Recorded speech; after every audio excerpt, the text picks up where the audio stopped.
Sarah and Devin Wilson have a busy life in Overbrook. She's worked as a certified nursing assistant. He has a job at Hills with 7 children between them. Douglas County Sheriff's Deputy Jared Ellis has kids at home too, and 3 years behind the wheel of a patrol car. Their lives intersected the early morning of April 23rd on Highway 59 south of Lawrence. The Wilsons were headed home from a movie. He said he couldn't see, and I thought that it was because of like the other car lights. And then all of a sudden he turned the wheel and stiffened out and like hit the cement bridge. I was dispatched to a medical emergency. South of the Iowa exit on 59. I had been pulling him out of the car. Highway Tennessee and Park. Because he wasn't breathing, and I started chest compressions. When I pulled up on scene, I saw Sarah doing chest compressions on Devin. I immediately grabbed my AD. He said he couldn't see, and then all of a sudden we smacked into the... Okay, keep doing CPR for me while I get... It was a huge relief because, you know, I saw a couple of cars drive by and nobody stopped. Devin, come on!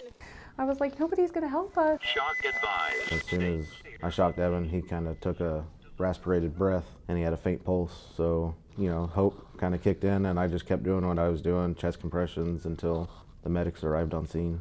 But it's what happened next that has the Wilsons especially grateful to Deputy Ellis. Rather than clear the scene and go home, he followed Sarah to the Lawrence Hospital, listened in to relay information from the medical staff, and when they learned Devin had to be life-flighted... And he drove me to KU Med because my car got a little damaged. And then when we got to KU Med, of course, this hospital is huge, so he helped find out, you know, where my husband was and got me to the room. Just 30 years old, Devin had an irregular heartbeat that sent him into cardiac arrest. Doctors implanted a defibrillator, and in the weeks that followed, Deputy Ellis continued to check in on the family and was thrilled to finally shake Devin's hand. It was amazing to see him standing there and have a conversation with him. Forgive us if we haven't heard much from Devin up to this point. Yeah, I don't remember leaving the house to go to the movie. While he has to rely on Sarah to tell the story, he knows full well it could have had a different ending if it weren't for the weapon not on Deputy Ellis's hip, but in his back seat. He's the reason why I'm here.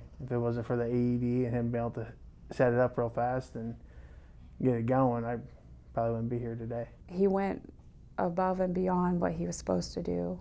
Deputy Ellis disagrees. That's being a human being. That's helping somebody that you know needs help. I mean, this is what makes my job. This is what makes me happy.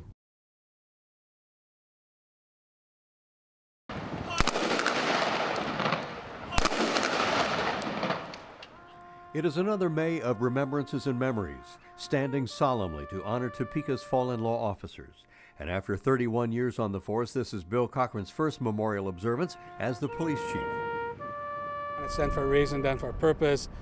It's not a tradition that I want to add more officers to. I want to honor the ones we do, and that's I serving the city of Topeka. The stories of Caswell Matthews and Boot Shields' deaths are part of Topeka police lore. But Chief Cochran knew and vividly remembers the officers who gave their lives in the later, more dangerous years. Just after 20 years after the deaths of Officer Mark Hood and Reserve Officer James Buffum, 6 officers at TPD were lost in the next 20 years.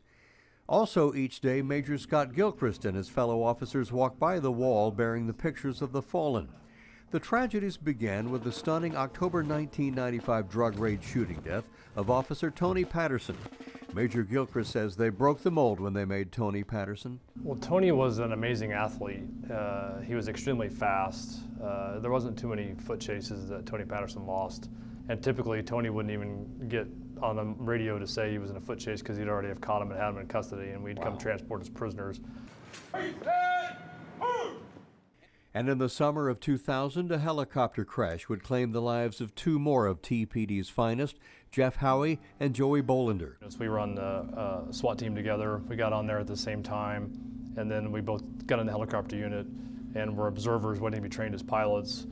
And Jeff had just completed his pilot training before we got in the unit. Jeff was had loved his daughters immensely and was an avid collector of jukeboxes. Topeka had 12 years to try to heal those scars until TPD lost 2 more outstanding men in blue, Corporal David Gogian. The calling to become a cop was so great for him that he came on full time and rose to the rank of corporal in a short period of time. He had the biggest heart in the world, would do anything for anybody. So he showed up on the call to help them out. You know, he was being a supervisor. And Officer Jeff Atherley responding to a call at Huntoon and Lane. Jeff was a young officer. Tragically, his career was cut way too short. He had all the indications of being an outstanding officer. He always brightened up a room when he came into it. He had a great sense of humor.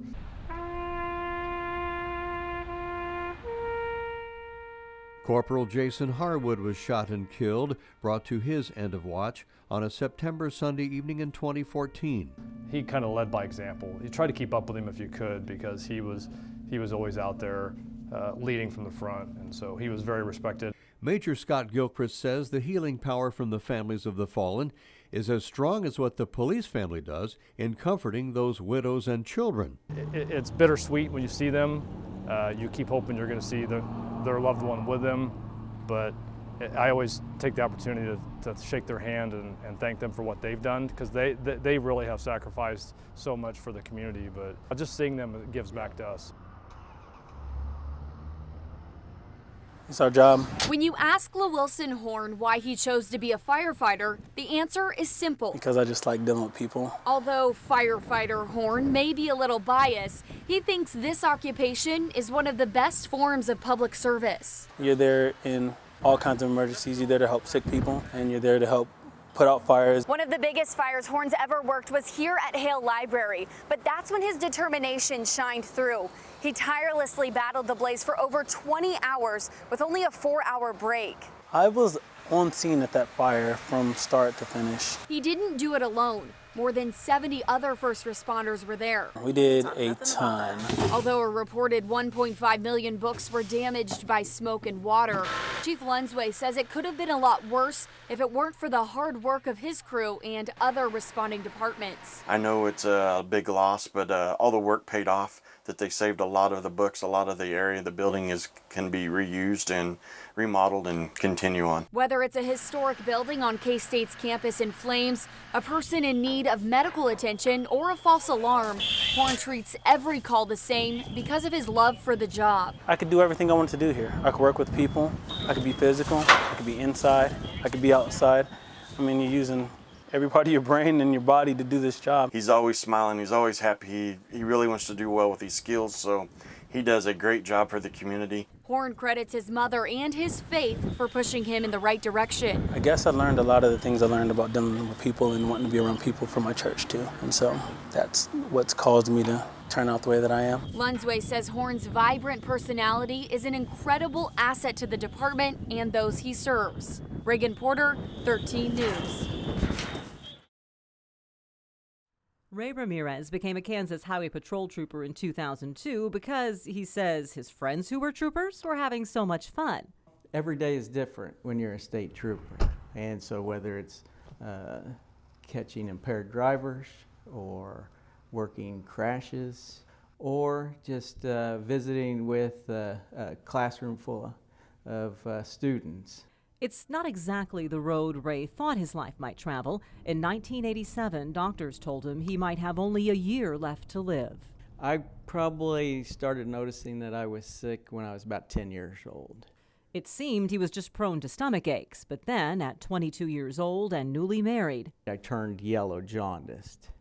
A chronic condition was slowly eating away at his liver. He was put on a transplant list. For 3 years, doctors kept him feeling reasonably well, and we followed his story then as the community rallied around his family with fundraisers and other support. The final year of his wait, his condition became critical. I would be in a fetal position on the floor with what felt like stomach cramps and just barely able to breathe. It hurt so bad, and that would be for hours. I'd gotten down to 80 pounds. I was skinny. My eyes were orange as a basketball.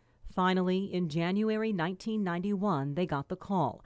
An 18-year-old Missouri man was killed in a sledding accident. His liver, a final gift to save Ray's life. That was exciting, and it's like second chance time. The surgery was a success. And Ray hasn't wanted to waste a second of his second chance. Yellow wasn't my color. He spent just 21 days recovering at the hospital, a record at the time. My philosophy kind of changed, my outlook on life. You know, life's too short, you gotta have fun. But he also knows his joy is only possible from another family's pain. Unfortunately, in my line of work, I've had to be the one who knocks on the door in the middle of the night to wake up mom and dad and let them know that their child has been involved in a fatal crash or something like that, and that's a terrible feeling. To all those families and to those who may face that decision in the future, Ray says you are the true heroes. It's needed, and those of us who have received an organ are very grateful. As a detective for the Riley County Police Department, Brian Johnson sees the worst of the world. I'm a person crimes detective. What that means is that I investigate rapes, child molestation, homicides, and other serious offenses committed against people. You know, obviously you're dealing with emotionally difficult situations, and it does take a toll. So when he needs a break from the stress of crafting a case, Detective Johnson finds relief in molding clay. It's using, you know, different parts of your brain. When you're making a pot, you have to really focus in on the technique and what's happening with the clay.